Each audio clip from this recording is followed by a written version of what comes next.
तो एक व्यक्ति हमेशा राम नाम का जप किया करता था। धीरे धीरे वो काफी बुजुर्ग हो चला था, इसीलिए एक कमरे में ही पड़ा रहता था। जब भी उसे शौच स्नान आदि के लिए जाना होता था, वह अपने बेटे को आवाज लगाता था और बेटे ले जाते थे। धीरे धीरे कुछ दिन बाद बेटे कई बार आवाज लगाने के बाद भी कभी कभी आते और देर रात तो नहीं भी आते। इस दौरान वे कभी गंदे बिस्तर पर ही रात बिता दिया करते थे। अब और बुढ़ापा होने के कारण उन्हें कम दिखाई देने लगा था। एक दिन रात को निवृत्त होने के लिए जैसे ही आवाज लगाई, तुरंत ही एक लड़का आता है और बड़े ही कोमल स्पर्श के साथ उनको निवृत्त करवाकर बिस्तर पर लिटा जाता है। अब ये रोज का नियम हो गया था।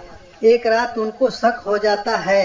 पहले तो रात में बेटे को कई बार आवाज लगाने पर भी नहीं आते थे, लेकिन ये तो आवाज लगाते ही दूसरे क्षण आ जाता है और बड़े ही कोमल स्पर्श के साथ निवृत्त करवा देता है। एक रात वह व्यक्ति उसका हाथ पकड़ लेता है और पूछता है, सच बता तू कौन है? मेरे बेटे तो ऐसे नहीं है। तभी अंधेरे कमरे में एक अलौकिक उजाला हुआ और उस लड़के रूपी ईश्वर ने अपना वास्तविक रूप दिखाया। वह व्यक्ति रोते हुए कहता है, हे प्रभु, आप स्वयं मेरे निवृत्ति के कार्य कर रहे हैं। यदि मुझसे इतना ही प्रसन्न है तो मुक्ति ही दे दो ना। प्रभु कहते हैं, जो आप भुगत रहे हो आपके प्रारब्ध है। आप मेरे सच्चे साधक हैं, इसीलिए मैं आपके प्रारब्ध भी सच्ची साधना के कारण स्वयं कटवा रहा हूँ।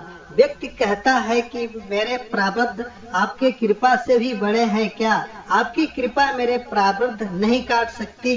प्रभु कहते हैं कि मेरी कृपा सर्वोपरि है, ये अवश्य ही आपके प्रारब्ध काट सकती है, लेकिन फिर अगले जन्म में ये प्रारब्ध भुगतने फिर से आना होगा।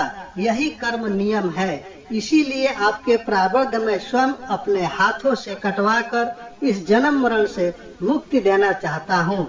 ईश्वर कहते हैं, प्रारब्ध तीन तरह के होते हैं, मंद, त्रिव तथा त्रिवतम।